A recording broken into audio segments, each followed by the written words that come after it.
Professor Cohen, good morning and good evening for the people from Myanmar and from Thailand, and also the South from Japan.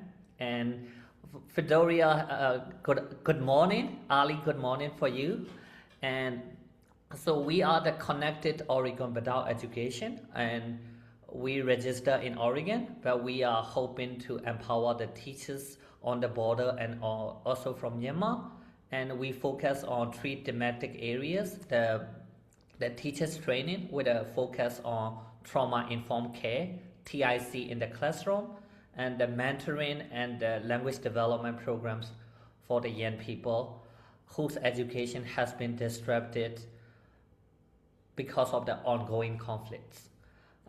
So today we have the Professor Cohen, and I think without further ado, I will give a floor to Professor Cohen. Well, thank you so much, and good evening, everybody, or good late night for Victoria over here. Hi, my name is James Cohen, and I am a professor of ESL bilingual education. And do I have permission to share my screen? Yes, I do believe so. Sure. Start.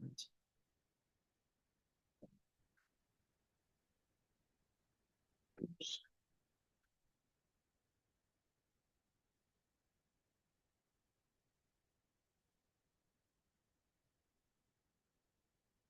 All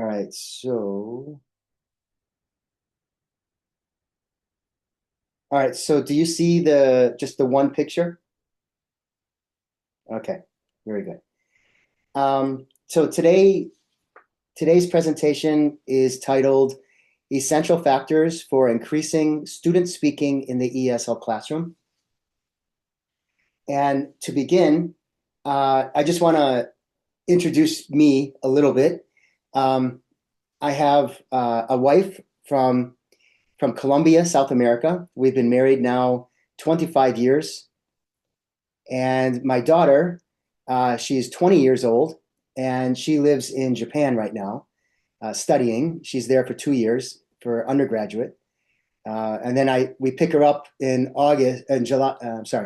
She comes home in the end of July from Japan after being there for 2 years. So we're very excited to see our daughter again after such a long time. So as I said earlier, I am a professor of ESL bilingual ed, and in the United States, we are a country of immigrants. And so I teach teachers how to work with immigrant students. And so that's when everything that I will be talking about today is really about basically 13 principles that I have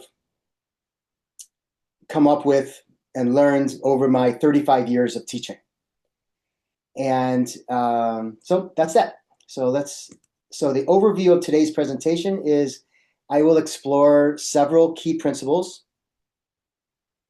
that can help increase students' oral participation. All right, so principle number 1, getting to know your students. If you look at any ESL or EFL methodology book, textbook, the first chapter is always about getting to know your kids or getting to know your students. And there are many different ways of getting to know your students, but the idea is if you do not know your students well, their strengths and their areas that they need to improve, then you really are not going to have a successful time teaching them. So, or actually, let me stop there. 2, do you want to translate that, or how do you want to progress? Do you want me to stop talking? I think you can progress, and we are chatting the key messages, and if needed, and they will raise hand, and then we will start translating when needed. So you can Oh, keep okay. going. Now, do you want me to, do you have the headings, the what do I call it, the subtitles or the, Yes, yes. you have You that can. going? Because that will explain, that will say my words. That will give my Yeah, words. Do you have that? yeah, yeah. Can you see the? Oh, yes, see, yeah. So, yeah, so can yeah, Harry. Yeah. Can you see the subtitle now? No, sir. I think I think for you, you guys have to go to more, and then you guys have to find the subtitle. I got it, sir. Thank you. Okay, thank you. Yeah. All righty. Very good. So, getting to know your students. Um, there are three, I'm going to share three different ideas of how to three just three different ways of getting to know your students. Um, there are many more, but these are just three. So let's see here. The autobio poem. I have been doing the autobio poem for 33 years in my teaching now, 34 years. Um, when I was in the Peace Corps in Sri Lanka 33, 34 years ago, I lived in Sri Lanka for 2.5 years. And I this autobio poem came across my desk, and I thought, wow, this is amazing. I love it. I love the idea. And I've been doing it ever since. And this is from last summer when I was in Indonesia. I wrote this down. So so the first line, you say your name, your first name. My name is James. Four descriptive traits, so four adjectives: hardworking, diligent, kind, culturally sensitive. Sibling of Corinne, Stephen, and Marcy. These are my two sisters and my brother. Enjoys hiking, reading, and swimming. And who feels glad to be in Indonesia. I wrote this last summer when I was in Indonesia. Proud of his 19-year-old daughter, who's now 20, and excited to be with you today. Who needs to travel, to teach, and to exercise. So all of these, you're describing yourselves, right? Who gives his whole life to teaching about treating others as humans and traveling to other countries.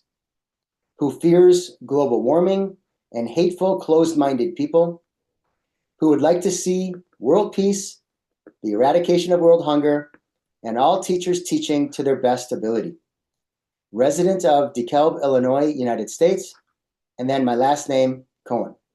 Now, if I were in a classroom with all of you right in front of me, I would have you fill one of these out, and then we could share your autobio poems. So, if you have your students doing this, how would you use it? This is a question for the class, the people today, for all of you. If I had you do this in a class, what would you then do with it?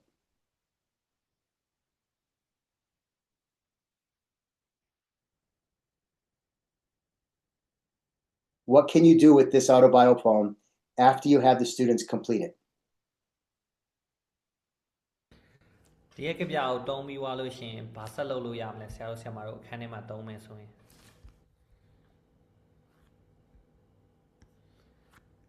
တယောက်ယောက်ဆွေးနွေးချင်တာရှိမလားခင်ဗျ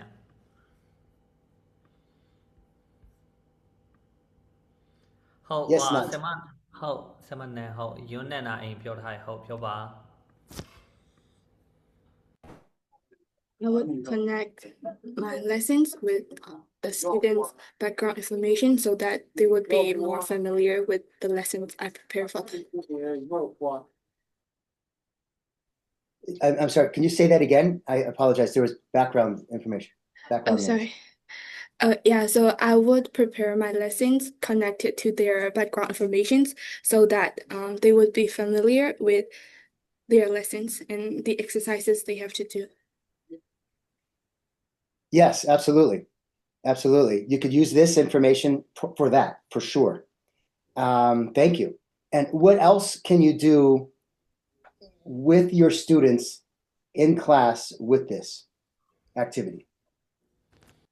I don't know how to put my hand up like the yellow hand, so I'll just put my hand up here. You could have the students practice it to read out aloud to the others in the class, or you could swap cards over and their partner could introduce their friend to the class. Yes, those are two great ways of using this. Have you ever used this before, Victoria? I've used something similar. In fact, we've just done that this last week. We just started school for the year just in the last couple of weeks, and then I did something similar, and they all had to make a PowerPoint as well, and they had to present it in front of class without any prior teaching. It was like an assessment, sort of pre-assessment thing. And then I recorded it and sent each student their own recordings so they could feed back on themselves. And then we'll see if we agree next week about their clarity in speech and if they were able to present information well in front of kids. Yeah. Very nice. Very nice. Very nice. So yes, so you can use this activity in two different ways. One, you can use it to help inform you to better teach your students because you get to know them better. And two, you can have the students interacting with each other in the classroom, sharing each other's information. Now, I believe, Yoon, you also raised your hand. Would you like to say something? Yes, yes, teacher. I think what we know about their fears and what they need and what they can give. So, if we know about that, we can start doing that they are afraid, and then we can give what they need, and they can share that they can give. They can show the things that they can give to their friends like that. Yeah, and then we can make some activity is related to their interest. Yes, yes, very nice. Very well said. Absolutely. Thank you. Thank you. All right. So anyone else before I move on?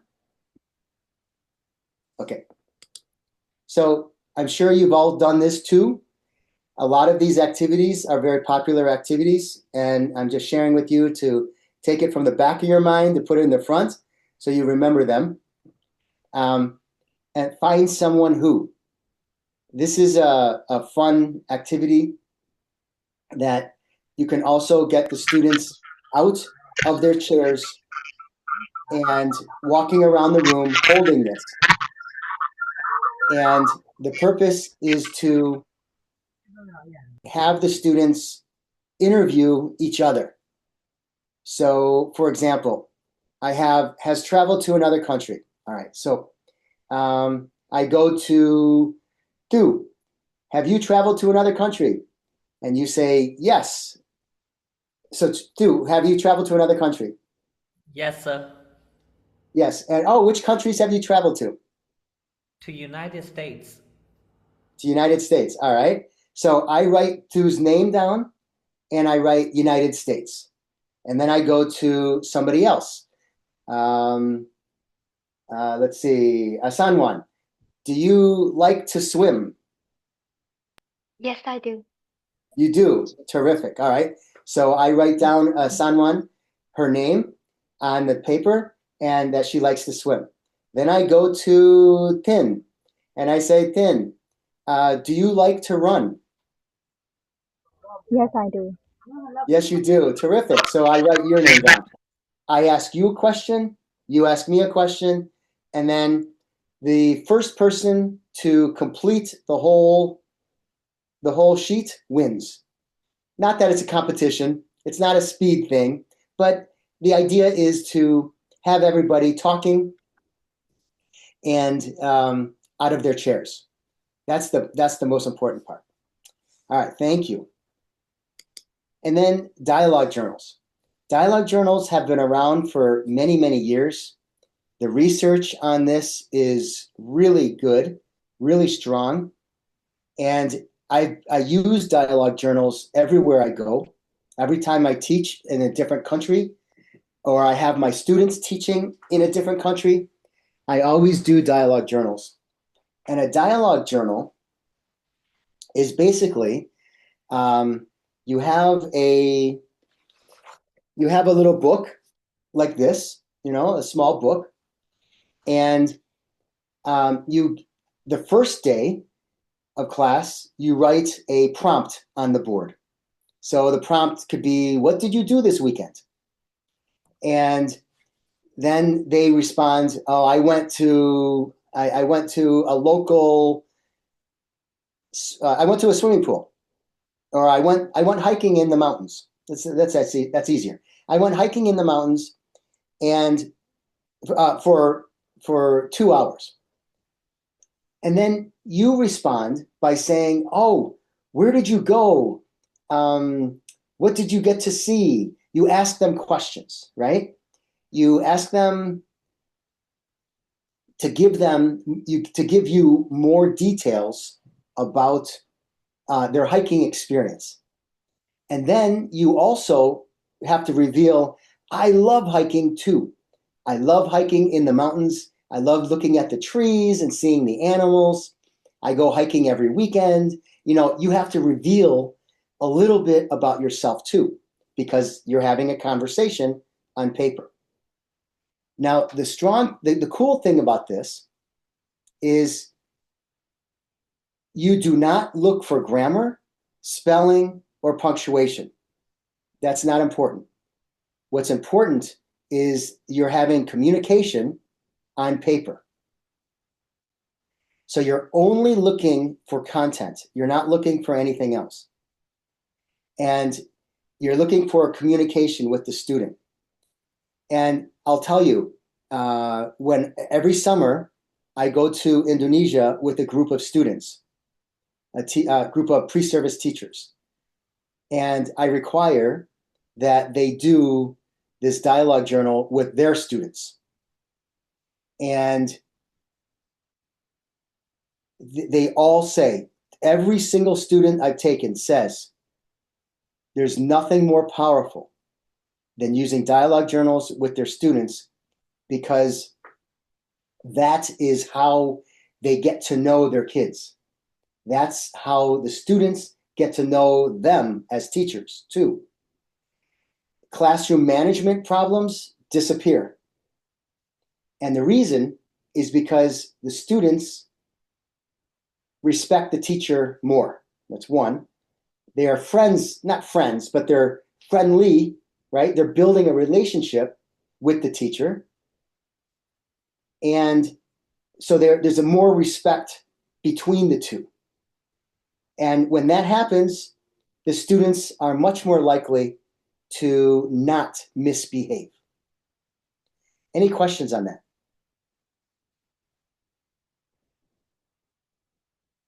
Any questions? Now, you only have to give a prompt once, the very first time. After the first day, you don't need prompts anymore. I would recommend doing this once a week. And so you give them time in class to write. Then you take it home, you read them, you respond. You need to respond a lot in English, right? You respond a lot in English. And it can't be on the computer. It has to be writing. Then you give it back to them. And then they read what you wrote, and then they respond to you. So now it's a back and forth. And every single person has a different dialogue, a different conversation with you. Every single student in your class now has a different dialogue with you. Because not everybody likes hiking, right? Not everyone talked about hiking. Some people talked about going swimming. Other people talked about sitting and reading a book all day. Other people talked about visiting their family, right? So whatever they talked about, you have to respond to them. And then you ask them questions to pull out more details, more information. And it's back and forth, right? So you could do it once or twice a week with your class, but it's very time consuming. Very time consuming. So you balance your time with that. All right. No questions? Nope. Okay. No. So the less the teacher speaks, all I'm doing is speaking right now. So I'm sorry. It's very hypocritical. But the less the teacher speaks, the more the students speak and learn. So if you're teaching an ESL or EFL class, and it's a 50-minute classroom, all you want to speak for is maximum 10 minutes. Maximum 10 minutes. I would even say 5 minutes. You teach what you want to teach them, and then the rest of the time, they're practicing. They're actually doing what you want them to do. If you stand and talk for 40 minutes out of 50 minutes, the kids are going to be sleeping. They're going to be up and running around the room. They're not going to be listening to you. So you really want to limit the amount of talking you do and maximize the amount of speaking your students do. Questions on that? Any questions?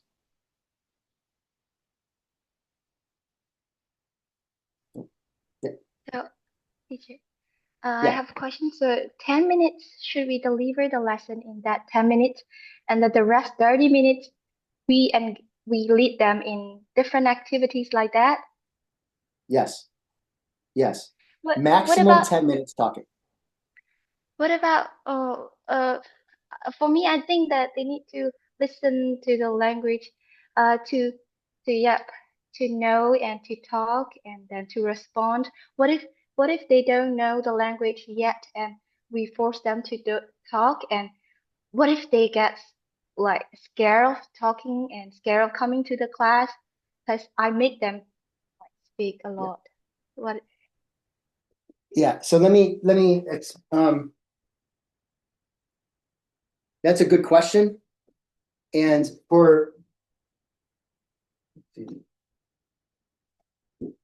right, so when you have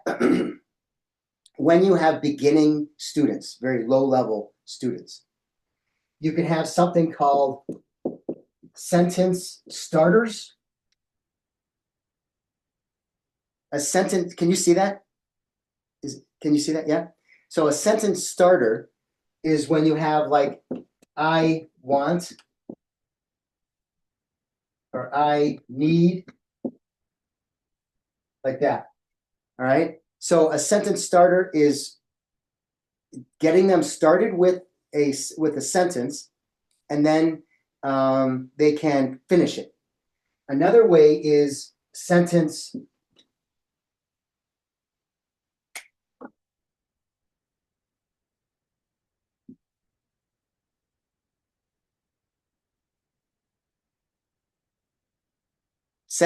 frames.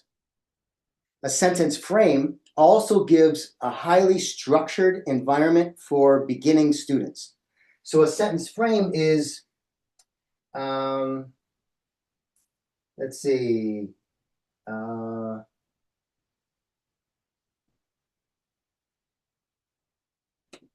could have this, but this, right? It's giving a frame. It's giving a structure to the students. So like you could say, I want, but like I want, let's see, I want chocolate, but it is not good for me. So you could have a sentence, something like this. It's a frame, it's called. And there are many, many frames. I don't remember if I put any in here in my PowerPoint, but I can, through two and maybe E, I could send you some examples of sentence frames. Okay. Okay, thank you. That's what you would do with beginning students. Lina, Is that good? yes. You raise your hand. Do you have a question, Siama? Yes, go ahead. Yes, I have a question. So, I have used some kind of like sentence starter and also sentence frames in my adult learner speaking class. Some of the students they are very shy and they refuse to participate in student talk in their time. So, so can you recommend me what kind of strategies that I can use in my classroom? Yes. Everything that I'm giving you today is going to help with that. Everything I give today will help with that because more principles, I have 11 more principles to give, and those principles will help you get the shy students to talk. The first one is to provide environment, to get to know your students. The second one is you don't talk very much. You need to make sure in very highly structured environment, the students can talk. I will give you examples. So the third principle is get students out of their chairs. Get students out of their chairs. So as an example, so you see this right here, in front of, behind, in the middle, to the left of, to the right of. You get the students to come up front to the classroom and they stand there, right? One next to the other, okay? And you have the sentence starters, the sentence frames and starters. I am, or she is, he is, there, we are, in front of or behind. This is another way of getting the kids to know each other, but also their names. But so like if I have, let's see, someone is standing next to me. Let's say May. May is standing next to me. And I say, I am to the right of May, right? So the teacher would say, where are you, James? And then James says, I am to the right of May. And then where's May? May is to the right of somebody else. Let's say Sandy. May is, I am to the right of Sandy. So the students are standing in front of the room, and these prepositions are really easy to learn when you have them actually physically doing it. So for example, if May is in front of me, I would say, so the teacher would say to me, James, where are you? And I would say, I am behind May. May, where are you? I am in front of James. So you have it written on the wall. You have all these frames written on the wall. And so they could read it. They don't have to remember it. They don't have to memorize it. They have to read it. And they simply say, they read it, say, oh, I am behind May, or I am in front of May, like this. So all of these prepositions of location are great ways to get the students out of their chairs. And because I truly believe that when you have the desk in front of the student, the desk acts like a shield. It acts like a psychological shield. It protects them from people around them. So in order for them to become more comfortable speaking, you have to have them standing up, talking. Having this kind of an activity where the students are using I am next to, I am behind, I am in front of, I am to the right of, I am to the left of. When you have the students saying these words out loud in front, then you can have another group of students come up, do the same thing. When you have them doing this outside of their chairs, out of standing up in front of the group, it helps. It breaks down the thing that you're talking about is something called the affective filter.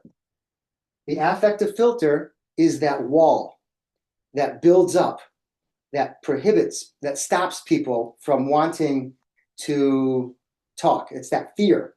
So if you lower the affective filter, if you lower that wall, then students, and provide structure, the students will be more likely to talk.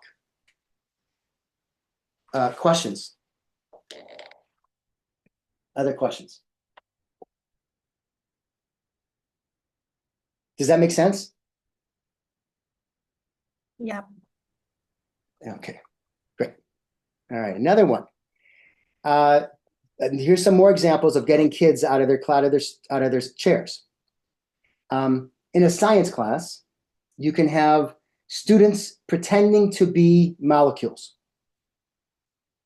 When a molecule gets cold, they slow down. When a molecule gets hot, they speed up.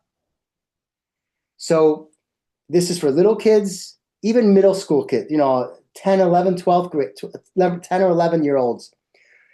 If a child, you could pretend to be the molecule. You could have the students be molecules. So if it's warm, the students are moving quickly. If it's cold, the students are moving very slowly. And they could bump into each other, right? They can move slowly. But then you say it's getting hotter, hotter, hotter, and the students are moving back and forth, like, jumping up and down. It gets them out of their chairs. It gets them moving, and it gets them living what they're learning. I don't know how old your students are, but the idea is whatever ideas you can come up with to get your students out of their seats, these are just some examples, is what you want to do. For a math class, as an example, you can have the students be the numbers. Or so like 2 students in one group, 3 students in another group, have class add up how many students, right? I have 3 students here, 2 students here. How many students? 1, 2, 3, 4, 5. Oh, we are 5 students. It's an easy way to get the kids out of their seats, being the numbers. You don't have to use these examples exactly, but the point is the principle is getting the kids out of their seats. Okay, scaffolding. This is a big deal. Scaffolding is when you provide the necessary information for the students to be successful. So what does that mean? If I'm going to do an activity, I want to make sure whatever I'm teaching is on the wall. There's a difference between teaching and testing. For example, I was in Mexico studying Spanish. The teacher put a TV in front of us and said, "Watch the video." I'm like, all right. I didn't know what to look for. I did not have a very good experience watching that video because my Spanish was very limited. So what she should have done was given me some questions to look for. She should have given me some vocabulary to listen for. and prepared me for the video. If I have those vocabulary words written down, if I have those questions to look for written down, that helps me. So there's an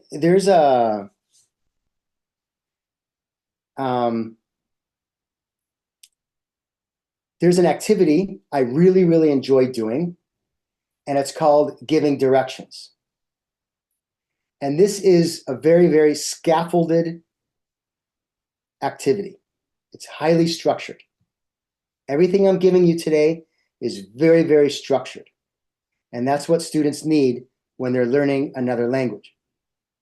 So for example, what I would do is I would take chalk or tape, and you know how you have, so here,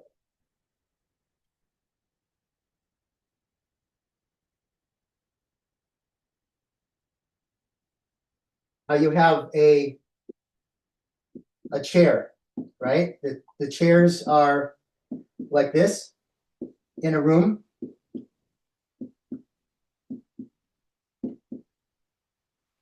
Does that make sense? You know, the chairs are in rows in your room, in your classroom. So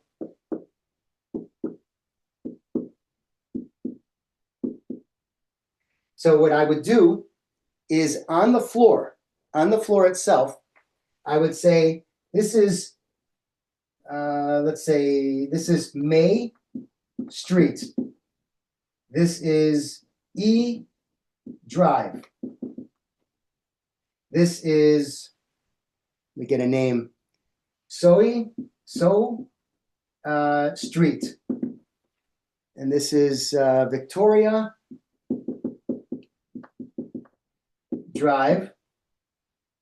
And let's get Ewan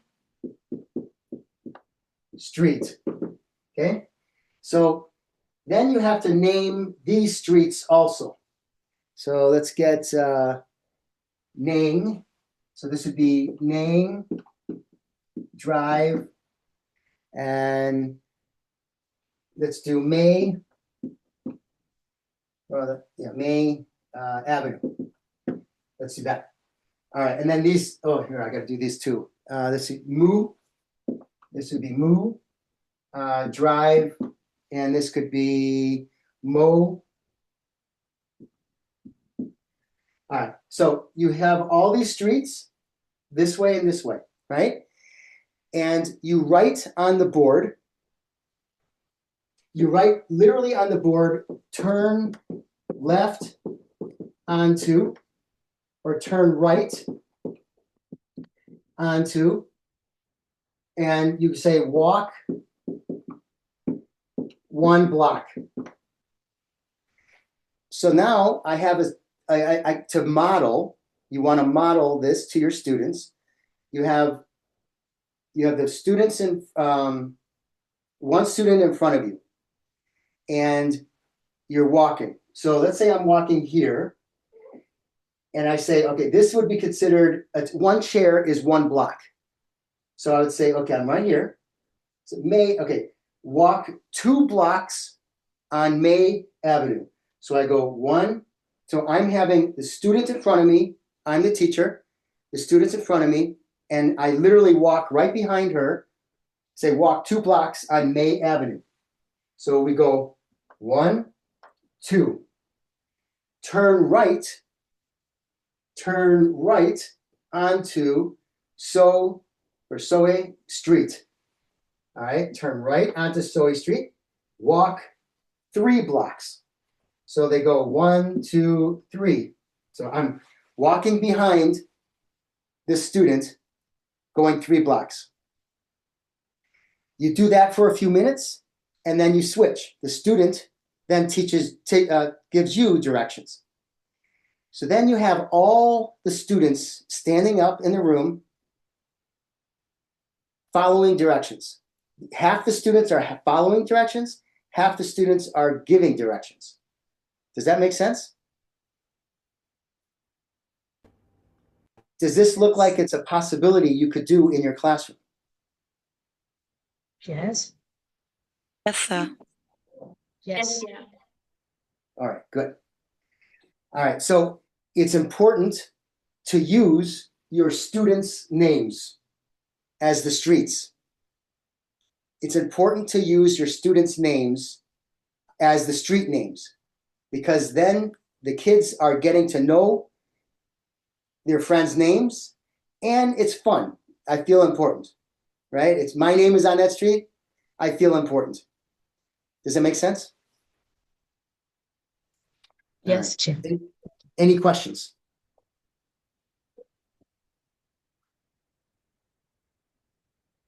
No? Okay. Here's another activity that I very, very much love doing. And it's giving directions again. And May, you did this in my class, this activity. Do you remember? Yes. Yes. So would you like to, instead of hearing my voice, would you like to explain how we did this activity in your class? Oh, in Burmese or in English? You could say it in Burmese, it's easier, so everyone understands. So I remember it's like we listen to one of the students, and then we are in the pair, right? And then we have to draw the picture by listening without looking at the picture, right? So is that Right. correct? Right. Yes, that's right. Yeah. Oh, okay. Okay, so let me speak in Burmese. Yeah, thank you. ဟုတ်ဒီဟာကလေကျွန်တော်တို့လှုပ်ဖူးမယ်လို့တော့ထင်တယ်ဟိုကလေ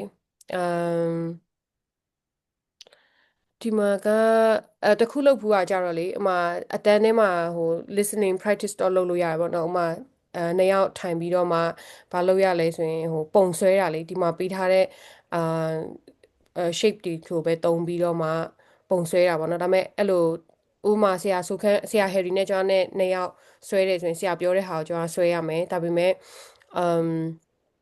ဟိုလှုပ်လို့မရဘူးပေါ့နော်ကြည့်လို့မရဘူးပေါ့နော်ဒါပေမဲ့ဒီ3 can တွေကိုပဲတုံးပြီးတော့မှsorry ဒီမှာပေးထားတဲ့ shapes တွေကိုပဲတုံးပြီးတော့မှဆွဲတာပေါ့နော်ဟိုပြီးကြမှပြန်တိုက်ကြည့်ကြတာပါအဲ့ဒါလှုပ်ဖူးမယ်လို့တော့ထင်တယ်ကျွန်တော်တို့ဟို active listening တွေပါတွေလှုပ်တဲ့ခါကြာလို့ရှင်တော့ဟိုအဲ့ဒီ activity လေး solve ဖြစ်တယ်ပေါ့နော်ဆိုတော့အတန်းထဲမှာတော့ကျွန်တော်တို့အဲ့လိုလှုပ်ဖြစ်တယ်ပေါ့နှစ်ယောက်ဟိုတယောက်က instruction ပေးတယ်နောက်တယောက်ကကျတော့ဒီဟိုဟာပုံတွေကိုပဲကြည့်ပြီးတော့မှ sorry နားထောင်ပြီးတော့မှအဲ့ဒီဟိုဆွဲရတာပေါ့နော်ဥပမာ3 can ဆွဲဆိုနောက်ပြီးကြလို့ရှင်ပြန်ပြီးတော့မှဟိုဟာပြန်နိုင်ရှင်ကြည့်ကြပါတော့ဘယ်လောက်ထိ match ဖြစ်တယ်လဲဆိုတာ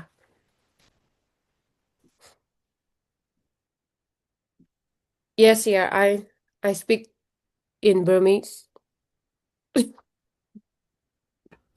ဆရာမမင်းနေကျေးဇူးပါ Thank you, May. So here's an example. I always use 12 lines. So if a group says, I want to thank you so much, May, for explaining that. I just want to add something. So the 12 lines, when people say, because you're going to have groups saying, their image was easier than our image, right? It's like, no. All the images are the same. They're all 11 or 12 lines. I'm sorry, 12 lines. So here, 1 line, 2, 3, 4, 5, 6, 7, 8, 9, 10, 11, 12. So here's an image using the different different images or the shapes that are in the PowerPoint slide. So for example, draw 2 circles next to each other, but you can't use your hands, right? So, or maybe you could start off here. Draw a square. So you draw a square, draw from the bottom left corner, draw a vertical line going down. Okay, the bottom of that line, draw a circle. Go to the right side right bottom angle, the bottom right corner of the square, draw a line going down, a vertical line going down, and draw a circle on the bottom of the line. It's very difficult. But once the kids get a hold of it, boom, they have a lot of fun with this. It's a lot of fun. So these diagonal lines, like diagonal to the right or diagonal to the left, it's giving and receiving directions is what speaking is, a lot of speaking is about.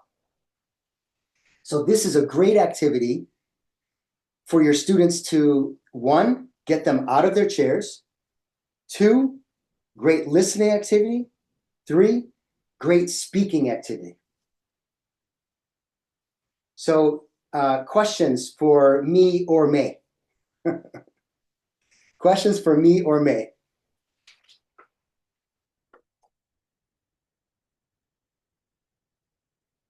No? Okay, we'll move on. So remember to teach, not test. This is a huge deal. People think that people mix the testing and teaching aspect all the time. So if the stuff on the board, if I had, so here, all of these, can you see can you see the shapes names? Can you see that? And then the images of the shapes? I would make sure this is on the board when doing the activity. Because if I take it down, then it's a test. If I erase it, it's a test. If I keep it on the board, then it's teaching.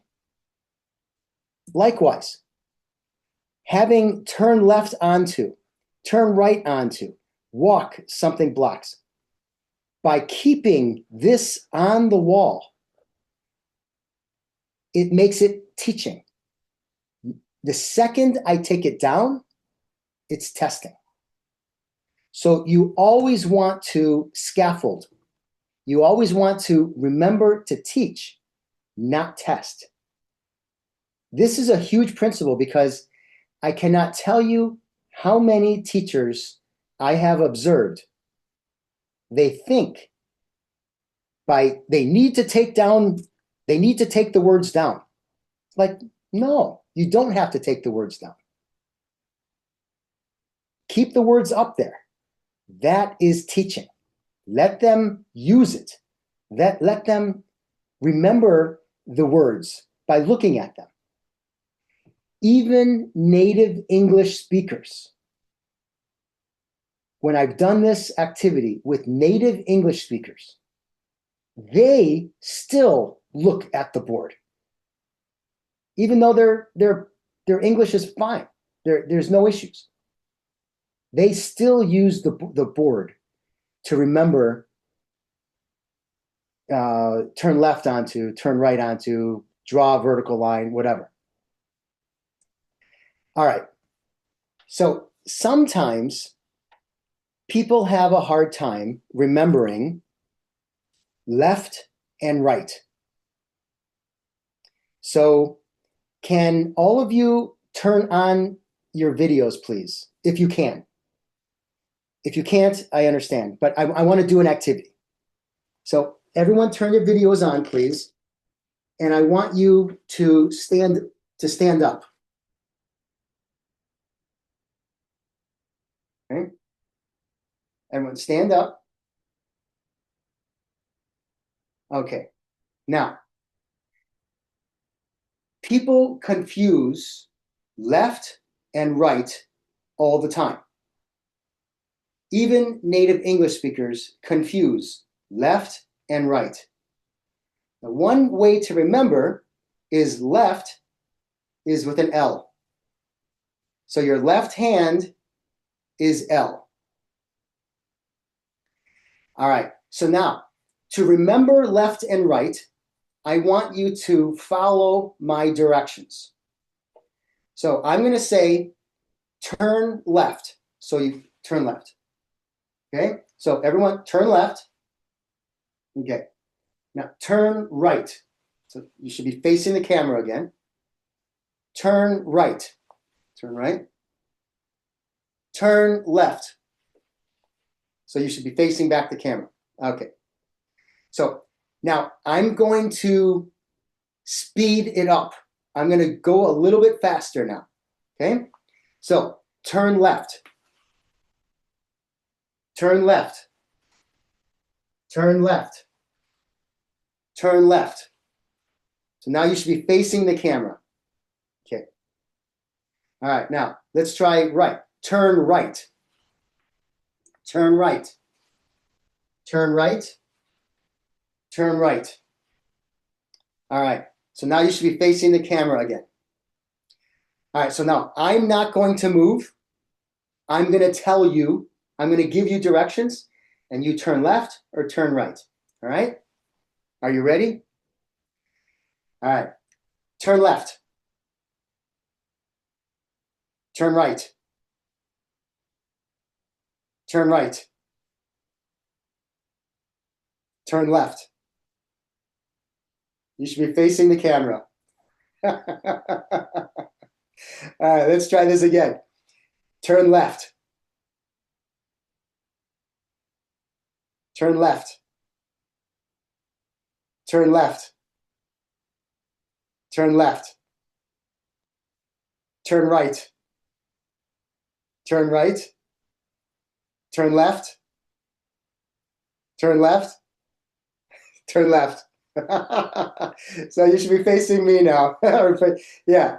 All right. Very good. So this is something you can do with your students to teach them left and right, right? And basically,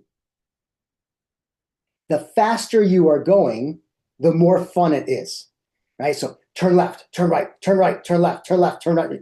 And you're saying it very quickly, and the students are turning all over the place. It's a lot of fun. Young kids love it. Adults love it. I do this with my college age students, my university age students, all the time. And the students love it. It's a lot of fun. So it teaches them left and right by physically doing it. And you're not testing, you're teaching. All right, how do I lower my hand? Let's see. Let's see, lower hand. Here we go. Okay. Questions on that? Any questions? No. No questions.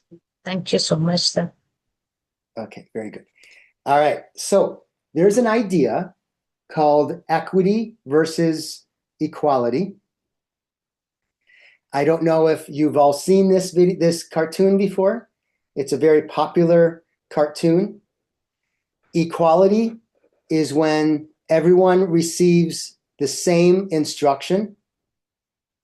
Equity is when the students receive the necessary instruction, right? This little boy needs 2. This guy needs nothing. This guy needs 1 box. This is reality, right? There's a huge differentiation in terms of socioeconomic status, right? How much money people have and everything like this. And then this is liberation, but we don't need to go to liberation. All right, so differentiating instruction and testing is a must. The way language works is level 1, there's about 5 levels of understanding language, of language proficiency. Level 1, down here, there's not a lot of information. What's your name? My name is. How do you, where's the bathroom? You know, how old are you? What do you like? What do you not like? You know, this kind of stuff. Very easy, simple words and sentences. Level 2, however, is deeper and wider. There's much more information to know. So going from level 1 to level 2 is easy, but going from level 2 to level 3 is much more difficult. And the more you practice the speaking and listening, the easier it will be to go in between the different levels. So equity, and I'm giving you these examples for a reason. I'll show you. So in testing, let me go back here real fast. In the United States, what happens with immigrant students is, what happens with immigrant students in the United States, and I'm assuming in New Zealand as well, level 3 to level 4, this is where the kids, especially, the high school kids, this is where they get stuck. And the reason they get stuck in between these two levels is because the class sizes get larger. The teachers don't have as much time to spend with each child. And the teacher is not giving as much writing and reading as they should because they don't have time. So what happens is, even though this is a speaking class today, you have to include reading and writing also. If you don't include reading and writing, you need all 4 skills: reading, writing, listening, speaking. You need all 4. And they get stuck. It's called fossilization. They become fossilized in between levels 3 and 4 because they're not getting enough writing and reading instruction. So they could be in the United States. These students are in the United States for 7, 8 years, 9 years, 10 years, and they get stuck between levels 3 and 4 because they are not reading and writing enough. So in order to really help your students, you can't just focus on listening and speaking. You also have to focus on reading and writing. All right, so now equity in terms of testing. Some students are not ready. If you can't test a level 1 the same way you test a level 4. You cannot have the same expectations. So for a fair selection, everybody has to take the same exam. Please climb that tree. Well, a fish is never going to be able to climb a tree. The dog, the seal, the elephant, the penguin, they're not going to be able to climb the tree, ever. So equity, this is equality. Everyone does the same. That's equality. Equity is changing a little bit your expectations. And I'll give you an example. So last May, I was in Japan visiting my daughter. And I took a picture, this Byodo-in temple. That's the picture I took of this temple. It's beautiful. And so a level 1 student would draw a picture with a 1-word subtitle underneath the picture. That's all a level 1 can produce, right? They could produce the word, the name of the temple. Level 2 can produce an entire sentence. The Byodo-in temple is located in Kyoto, Japan. That's a full sentence, and you can have a higher expectation of production for a level 2 compared to a level 1. So the students are learning the same material, but have different levels of output. So level 3, Students write a complete sentence describing the concept depicted by the pictures instead of drawing a picture. So for example, this is a picture of Budo-in Temple located in Kyoto, Japan. It is several hundred years old and is surrounded by a placid body of water. Level 3 can produce a lot more than a level 2 and a level 1. So when we are thinking about production, you really need to know your students' level of proficiency. I would never ask a level 1 student to produce this. They can't. They just don't have the language yet. This is a level 4 and a level 5. This is a picture of Budo-in Temple in Ujo, Kyoto Prefecture, Japan. It is easily recognizable by its iconic Phoenix Hall, which is reflected beautifully in the pond in front of it. The Budo-in Temple was originally built in 998 as a countryside retreat villa. It was converted into a Buddhist temple in 1052 by Fujiwara no Yorimichi, and its most famous structure, the Phoenix Hall, was completed in 1053. This is a level 4 and a level 5 production. And I'm giving you examples of the written, but it's also examples of the spoken. So you can't expect a level 1 to produce this. A level 2, Level 3, but a level 4 and 5, for sure. So you should have, the idea is you're teaching the same content, but you're allowing the students to produce either orally or in written different levels. Questions on that? This is a huge deal. Because this, if you don't allow the students to produce what they can, then you're creating frustration. And if the kids are too frustrated, they will shut down completely.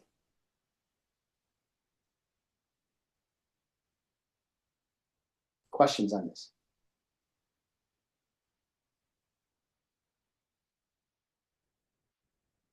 No questions? Okay. Number 7, be as strategic and purposeful as possible. Every action, sentence, question, assignment, discussion, response needs to be on purpose. As teachers, we have to be really strategic and purposeful. Everything we say has to be purposeful and strategic. When a student is learning a different language, your brain can only handle so much. After a short time, depending on your language level, 1, 2, 3, 4, or 5, depending on your level, your brain will become what's called saturated, or it will become full. Nothing can go in. So everything you say needs to be purposeful and strategic, so the lower level students do not become overwhelmed. Does that make sense? Yes, teacher. All righty. Any questions on this? Yes, please. Yes. How can we make the strategic loop? How do you make the strategic loop? So Yeah. Before you teach your class, you want to write down the purpose of your class, your goals, your objectives. What are you going to teach? Then you write down exactly what you're going to do and exactly what you are going to say. Then you implement the lesson. Then you reflect and you say, this did not go well. This did go well. How can I change this? Because it didn't go so well. So the next time I write down what did not go well and how to fix it, so that next time I don't repeat the same mistake. So it's a loop. All good teachers reflect on their instruction all the time. After every class I teach, I spend a lot of time thinking about the class. What worked, what didn't work, what can be improved, what can be taken out, what needs to be put in. I do a lot of thinking, a lot of reflecting on how that class went. If I'm not happy, then I think, okay, why am I not happy? What happened? And that's the process. Does that help?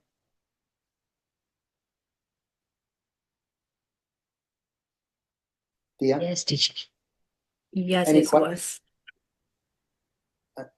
Do you have other questions? Okay. So that loop is so the vision. The vision is my goals. I plan it out. I teach it. Then I reflect. There's a measurement, and I'm analyzing. I say, oh, this worked, this didn't. That's the insight, and then I go through that loop again, that process again. Every class I teach, I'm always, what's the purpose? How am I going to implement it, execute it? How am I going to measure my understanding of did I succeed or not? And then start over, then I reflect, then I do it all over again, every class.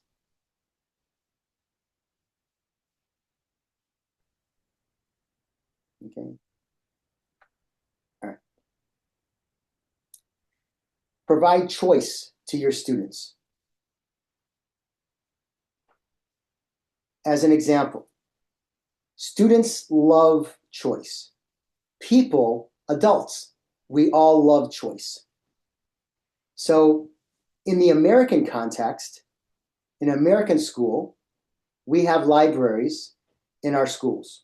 Every school has a library.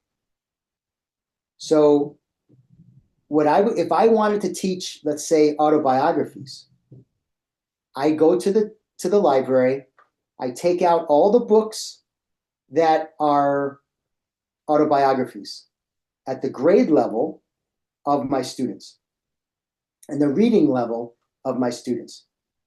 Then I put, so you see how there's a little plastic container here, right? I put all the books in there, and I put these kind of books on each table for all the students. So if there's 5 tables, I have 5 boxes, like these plastic boxes, filled with books on the different tables. And then the students choose which book they want to read from the pre-selected books you've already given them. This way, you are drawing the parameters, right? You are creating the boundaries, but the students still get choice. If you want students to research something, you give them a list of people they can research. They still have choice, but you are drawing the parameters. Does that make sense when I say drawing the parameters? The idea is giving students choice is always a good thing because then they believe they are in control. But in reality, the teacher is still very much in control. If you're doing a science lab on pH, base and neutral of a fruit, for example, in a science class, sometimes you only give one fruit, but you can have a dragon fruit and a papaya. And you can see you can have them testing both fruits or one or the other. You give them a choice. Instead of only giving one fruit, you give them two fruits and say, which one do you want? Choose which one, and then have them test the pH, the neutrality, and the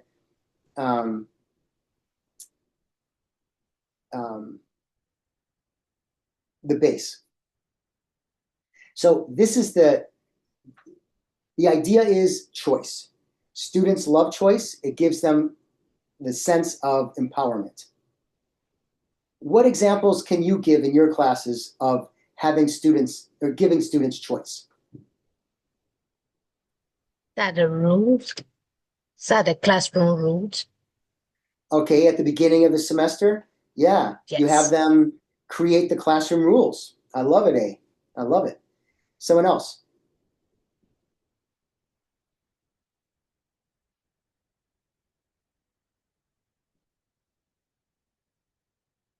What other ways can you give students choice?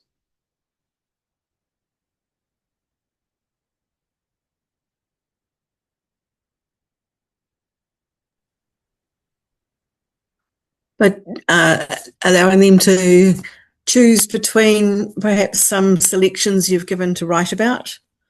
So they've actually got Absolutely. some prompts, but they can actually choose which one and how they approach it. Yes. Yes. What other examples?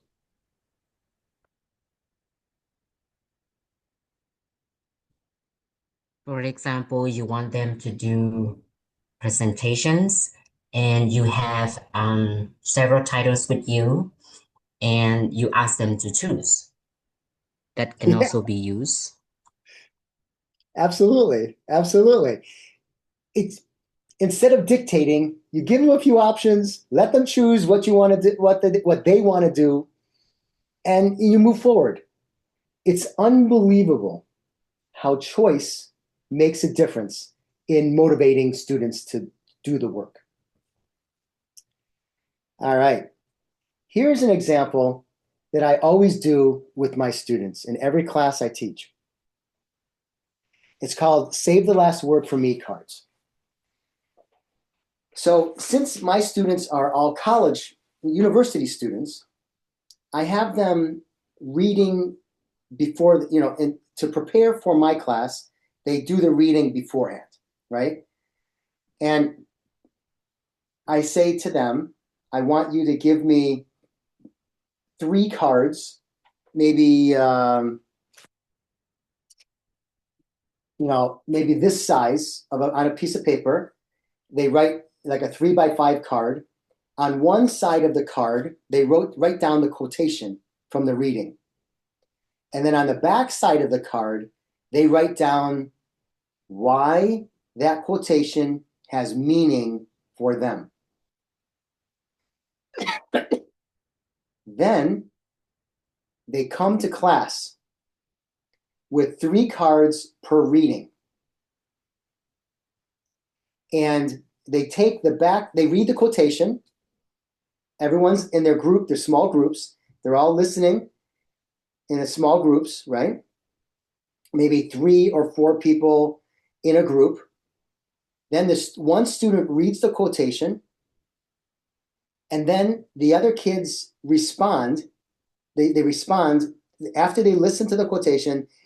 They respond, say, "Oh yeah, I thought that was really interesting too, because A, B, and C." Then at the end, when everyone's spoken, the student turns the card over and reads their response, what they wrote on the back, why it's important for them. It's called Save the Last Word for me because then I'm getting the last word. But when I did this as a student, I didn't like to wait. I preferred to read the quotation and then read my response right away. And when I did that, then either way, it doesn't matter. The point is you are discussing the literature. You're discussing the text that you're having the students read. And that's the important thing. This is a really big deal, the Save the Last Word for Me cards. And it really allows students to delve deeply into whatever you're having them read. I'm sharing this. I will share this PowerPoint with you so that you can read the directions. The purpose of this activity is not to get through all the cards, but instead to share and discuss the ideas regarding the reading. Even if you only get through one card from each person, that is okay.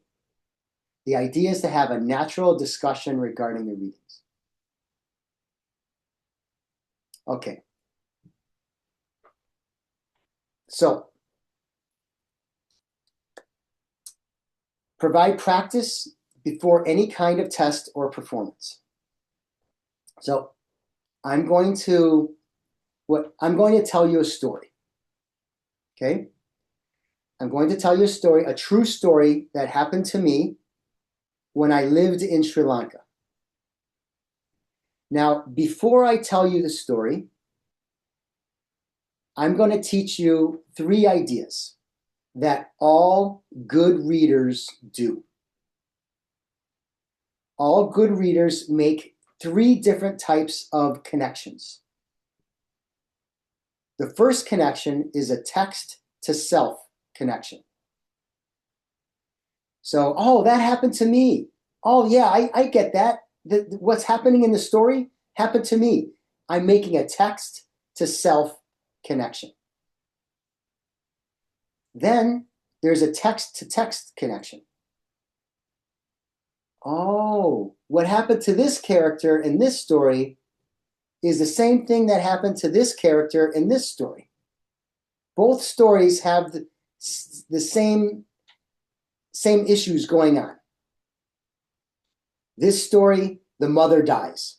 This story, the mother dies in the story. Both mothers die in each story. So that's a connection. Make sense? A text to text connection. Then all good readers also make text to world connections. So if I'm reading a story or a text, oh, this is the same thing that's happening in another country. So let's say, for example, I'm reading a book about American Civil War. In the 1860s, we had a civil war in the United States. Well, this is the same thing, or this is very similar to what's happening in Myanmar right now. In Myanmar, there's a civil war going on, or a coup d'état. It's basically a civil war, I think. So there's a lot of fighting. Just like this book, there's a lot of fighting in reality too, in Myanmar. So you're making a text to world connection. Does that make sense? So I'm going to tell you a story now. Oh, does someone have a question?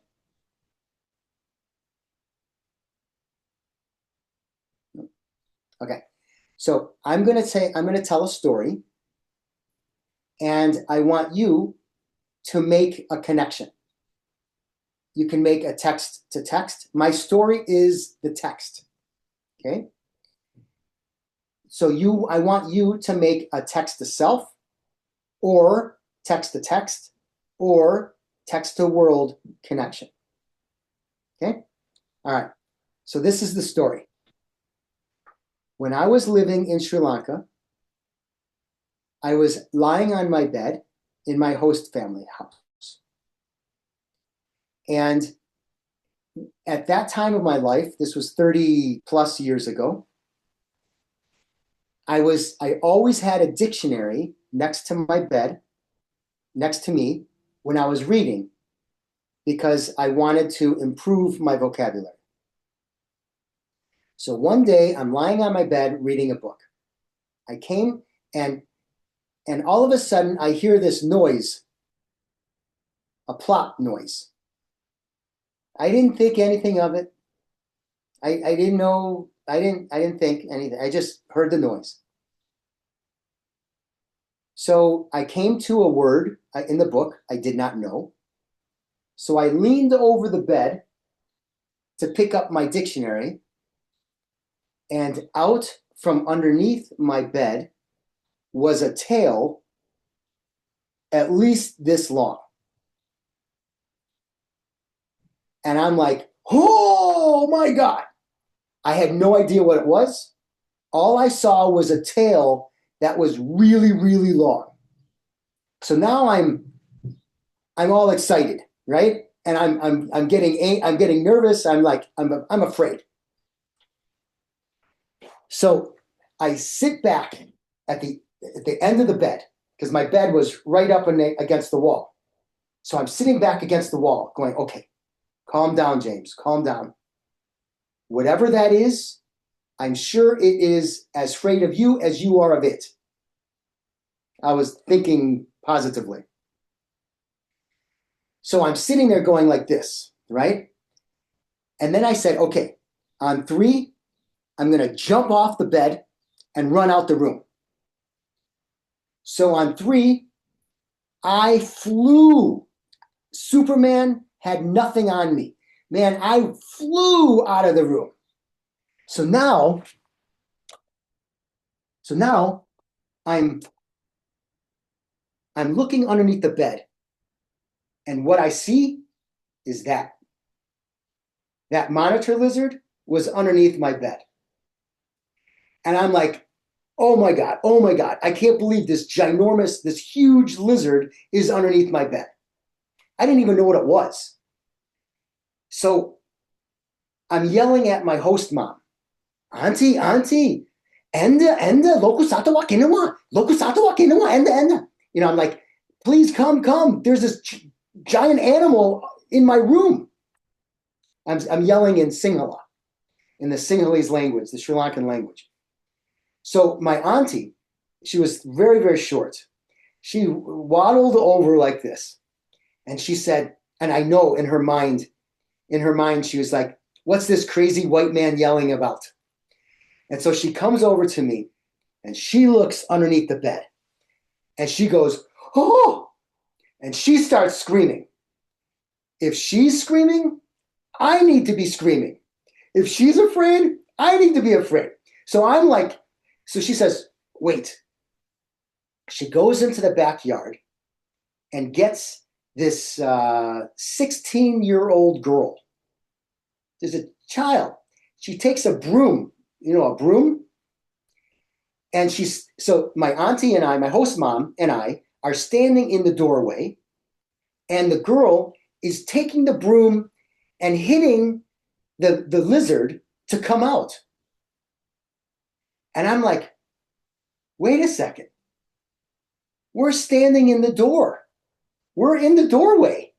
It has no place to go. It's going to come right at us.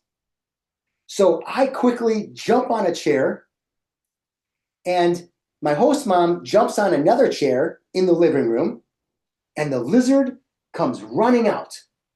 So now the lizard is running around the room like this. And I don't know in Myanmar if it's the same way, but you have the door and then you have a sheet that hangs for privacy, but allows the air to flow. So I'm a short guy. I'm only 165 centimeters. So I jump down from my chair and I'm jumping over, trying to get the sheet that's hanging over the door so I can close the door. The lizard is coming right at me. So I jump back on the chair again. So then I'm like, oh God. So then the lizard moves. I jump down again. I'm running. I'm jumping and trying to get the sheet over the door. I close it. And then I jump back on the chair. And like, okay, so even a lizard only will run around a room in circles so many times. So the lizard stops, he looks, and he sees there's a little hallway with a light, with a door at the end. But there's this dog, Rusty, this big black dog. The dog is looking right at the lizard. The lizard is looking right at the dog. So now the dog this is a vicious, just a dog that used to bite everybody, fight everything. So now the dog is looking right at the lizard. And the lizard starts running because he wants to go out the door. So the lizard is running right at the dog. The dog has his tail between its legs. He starts crying, arr, arr, arr. The dog, right? Jumps straight up in the air. The lizard runs underneath the dog and out the back door. The lizard never came back to our house, never visited me again. Thank God. So that's my lizard story for you. So now, what I would like for you to do, let's see here. Lower hand. All right. How much time do we have? Like 6 minutes? Or I do we have think more we are time? good. I believe we can take more time, maybe 15 minutes more. Is that okay? Yeah. Okay. So if we were, let's see. It's what I want to do with you now is I would love to put you in, I'm going to put you in small groups, okay?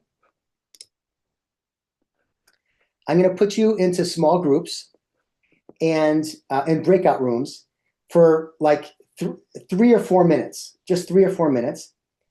And I want you to share a connection with your colleagues, with the people in your room, okay? So I'm going to put you in a room right now. And let's see, would someone like to share a connection they made? So in our room, we talked about the animals that we are afraid of and that we encounter, and that made us frightened of them. Yeah. So Okay. Anyone else have a connection that they made? Text to self, text to text, text to world connection?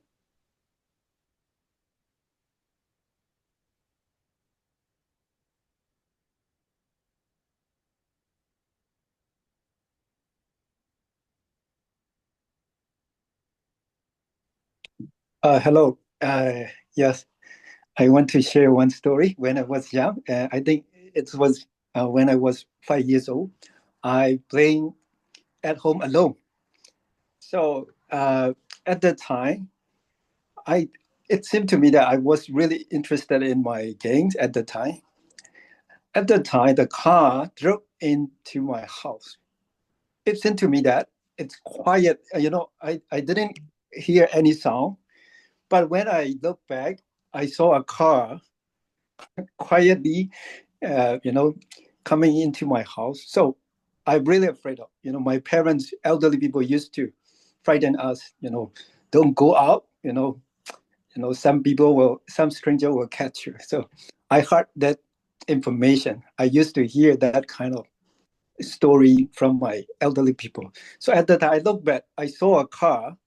So at the time, what did I do? I ran very quickly, as fast as I can, to the place where my grandmother walking. So the compound was really big at the time. I think 2 or 3 acre big. So my grandmother was working the end of another, the end of the compound. So I have to run toward her, shouting, shouting. I run as fast as I can. At that time, my mom also, following me. She said, "It's your mom. It's out." We're buying some stuff from the city center, so that's why we brought in by the car. So, but I didn't hear at that. I just ran toward to the end. So that's kind of story. Yes. Wow. No, thank you for sharing that. Thank you for sharing. Thank you so much. Thank you. So this concept of a think, pair, share is probably the best way, hands down, the best way to get the shy students to speak in your classroom. So if we were together in a classroom, I would have you write down your story. Then I would have you share it with one person, your story, your connection or your story with one person. That person shares with you, you share with them.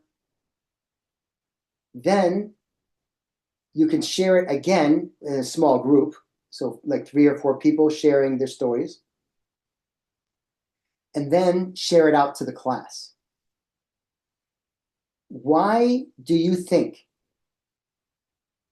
pair, share works so well? It's like when I work with teachers in the United States, they are always saying, my English learners do not talk very much. They're very, very shy. My question is, how are you setting them up for success? Oftentimes, the teachers call on the students as a whole class. So the students are very shy to say anything. But if you give them a think, pair, share activity, they always talk. Why do you think that is?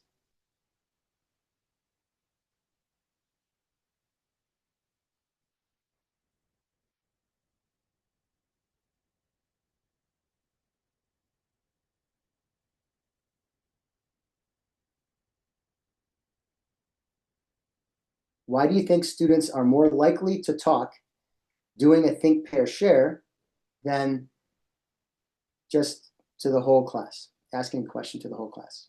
Yes. Hein? Yes, in my opinion, I think think pressure it works so well for speaking is because like students they don't need to interact the whole class. They just need to talk just only one student, and it will reduce their stress and anxiety. And after talking with their classmates and maybe with their partner, they can share to their classroom. So that means they already have they already have enough confidence to talk in the whole classroom. I think so. I think maybe that is the reason, sir. You're right. You're spot on. They have practiced. To call on a student cold in front of the whole class is very frightening for many students. But if you give them practice with a pair, then you give them practice with a small group, they've now practiced 3 times. They wrote down their story. That's the practice number 1. Practice number 2, they read or shared with one partner. That's practice number 2. Then practice number 3, they shared with a small group their story.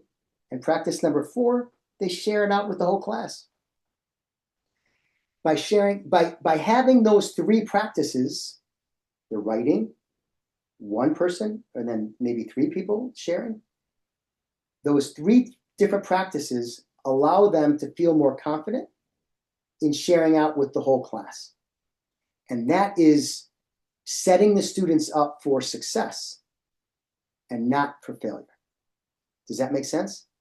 The more practice you have one-on-one or one-on-three, the more the students are likely to talk. Also, making these connections, especially the text to self connection, makes it more meaningful. It makes it more relevant, important for the students. And the students are much more likely to share a personal story than just some knowledge that they have. Any questions on that? Okay. I have several more principles, but I think I'm going to stop now because we're way over. Are there any maybe questions? we can have this. Maybe we can have the second session. Okay, I'll be happy to. If you want me to, I'll be happy to. Yes, yeah. Maybe we can plan for that. Okay, no problem at all. Was today? Tell me what you learned from today's session, and then I'll let you go. Yeah. Can I have some volunteers tell me what you learned from today?